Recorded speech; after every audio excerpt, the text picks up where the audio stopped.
Have you ever felt lost in the crowd, overwhelmed by the constant noise and rush of modern life? What if I told you there are places on Earth untouched by all of that? Villages hidden away from the world, where time seems to stand still.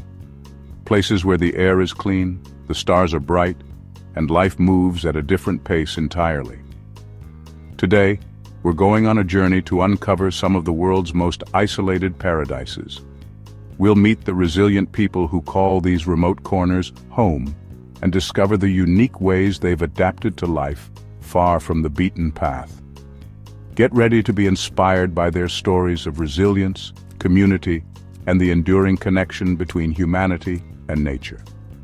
Let's embark on this adventure together. But before we begin, take a moment to imagine. What would life be like without instant communication, without the hum of traffic, without the constant pressure of modern life? These villages are more than just remote. They are windows into a world where nature dictates the pace, where traditions are preserved, and where survival often depends on the strength of the community. So as we explore these hidden paradises, ask yourself, could you live in a place like this? Imagine a place where towering cliffs rise dramatically from the sea, their faces etched with cascading waterfalls. This is Gasadalur, a village nestled on the edge of the world in the Faroe Islands. For centuries, this tiny community of hardy souls lived a life defined by isolation. Just picture it.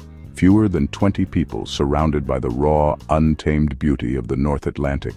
Before 2004, reaching Gasadalur meant a perilous trek over treacherous mountain passes. Can you imagine making that journey regularly just for supplies or to connect with the outside world? For the villagers of Gasadalur, the outside world felt 1,000,000 miles away. Their world was one of sheep grazing on impossibly steep slopes, the rhythmic crashing of waves against the cliffs, and a silence so profound you could almost hear your own heartbeat. The village was so remote that mail was often delivered by helicopter, a lifeline connecting them to the rest of civilization. But despite the challenges, the people of Gasadalur clung fiercely to their way of life, their traditions passed down through generations like whispers on the wind. Their isolation fostered an incredible sense of community. Everyone relied on each other, sharing the burdens and celebrating the joys of life in this extraordinary place. Their lives were intricately woven with the rhythms of nature, but progress, as it so often does, found its way to Gasadalur. In 2004, a tunnel was finally blasted through the mountains, connecting the village to the rest of the Faroe Islands by road. It was a bittersweet moment. While the tunnel eased their isolation and made life easier in many ways, it also brought the outside world crashing in. Today, Gasadalur is experiencing a slow trickle of tourism, drawn by its breathtaking beauty and the allure of a simpler time. Visiting Gasadalur is like stepping back in time, a chance to witness the resilience of the human spirit and the enduring power of community in the face of isolation. And yet, even as the world encroaches, there is something almost sacred about Gasadalur's solitude. The locals, though welcoming, are wary of change. They know that every visitor, every modern convenience chips away at the very thing that makes their village special. But for now, Gasadalur remains a hidden treasure, a place where the sky is wide, the cliffs are steep, and life moves to the rhythm of the wind and waves. Let's journey now to the eastern coast of Greenland, where icy mountains pierce the sky and the northern lights dance in shimmering curtains of color. This is Ittoqqortoormiit, one of the most remote villages on Earth. Imagine a place where the sun disappears for months during the winter, cloaking the land in perpetual twilight, where the air bites with a ferocity that chills you to the bone. This is life in Ittoqqortoormiit. Fewer than 500 souls brave the elements here, their lives inextricably linked to the frozen world around them. Hunting for seals, whales, and polar bears is not just a way of life here, it's a matter of survival. The icy wilderness is their supermarket, their source of food, clothing, and even tools. Can you imagine relying on the sea to provide for your family? To pit your skills and courage against creatures of the Arctic depths? Here, time is measured not by clocks, but by the cycles of the sun and the migration of the animals they depend on. Modern conveniences fade into the background, replaced by the age-old wisdom of survival. Dog sleds, once the primary mode of transportation, still crisscross the frozen landscape, their rhythmic panting a familiar sound in the stillness. It's a scene seemingly untouched by time, a testament to the enduring bond between humans and animals. The people of Ittoqqortoormiit are known for their resilience, their ability to face the harshest conditions with courage and even humor. They gather in brightly colored houses, huddled against the cold, sharing stories and laughter that warm the soul like a shot of firewater. Life here is a constant dance with nature, a delicate balance between respect and resourcefulness. It's a stark reminder of our own vulnerability, yet also an inspiring testament to the strength of the human spirit. To visit Ittoqqortoormiit is to witness a way of life that is slowly disappearing, a culture clinging tenaciously to the edge of the ice, much like the polar bears that roam its frozen shores. But what will happen in the coming decades? Climate change threatens the ice that has sustained this community for centuries.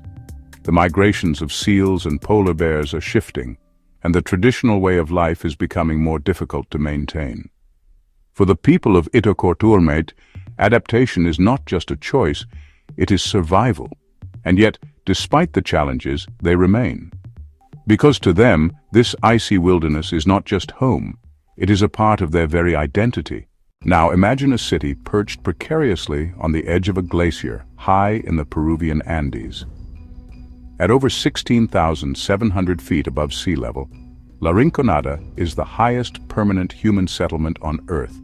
Here the air is thin, the temperature's frigid, and every breath is a labor. But people flock to Lirnonada, drawn by the promise of gold, that glittering siren song that has lured adventurers for centuries. Life in Lirnonada is harsh, unforgiving. The landscape is scarred by mining, a testament to both human ambition and desperation. The air carries the constant din of machinery and the scent of earth being moved, a constant reminder of the precarious balance between hope and despair. People come to Lirnonada from all over Peru, seeking a better life, a chance to strike it rich. They work in the mines, their days spent in darkness, chipping away at the earth, hoping to find the vein that will change their fortunes. It's a life of back-breaking labor, often for little reward. The conditions are dangerous, the air thick with dust, the threat of collapse ever present, but still they come, driven by dreams of a brighter future for themselves and their families. Families carve out lives in this unforgiving environment, children playing amidst the ramshackle buildings, their laughter a poignant reminder of the resilience of the human spirit. Life here is a constant struggle, but also a testament to the enduring power of hope. There are no paved roads, no sanitation system, and few amenities in Lirnonada. Yet, despite the hardships, a sense of community thrives. People look out for each other, sharing what little they have, finding moments of joy in the midst of adversity. Lirnonada is a city of stark contrasts, of breathtaking beauty and environmental degradation, of grinding poverty and the allure of unimaginable wealth. It's a place that tests the limits of human endurance, but also reveals the extraordinary lengths to which people will go to chase their dreams. But dreams come at a price. Many miners live in Lirnonada under the cachorreo system, working for free for most of the month in the hopes of striking gold on their designated day of payment. Some walk away rich, others leave empty-handed, and for many, there is no leaving at all. They remain caught in a cycle of hardship and hope, breathing the thin air of the Andes, forever chasing the promise of gold. Our final destination takes us deep into the heart of the American Southwest, to a place where time seems to stand still. Hidden within the towering walls of the Grand Canyon lies Supai, a village accessible only by foot, mule, or helicopter. Imagine a place where the roar of cars is replaced by the gentle clip-clop of hooves on stone, where the mail arrives by mule train, and the outside world feels a million miles away. This is Supai, a true oasis of tranquility in our fast-paced world. The Havasupai people, guardians of this sacred land for centuries, have chosen to preserve their way of life, shunning roads and cars to maintain their deep connection with nature. To reach Supai, you must embark on a journey of 8 miles, descending through towering canyon walls painted in hues of ochre, crimson, and gold. It's a pilgrimage of sorts, a chance to shed the weight of the outside world with each step. As you approach Supai, the sound of rushing water grows louder, announcing the arrival at Havasu Falls, a turquoise jewel cascading into travertine pools below. It's a sight that takes your breath away, a reminder of the raw, untamed beauty that still exists in our world. Life in Supai is simple, governed by the rhythms of nature. The Havasupai people are known for their hospitality, welcoming visitors into their homes, sharing stories and traditions that have been passed down through generations.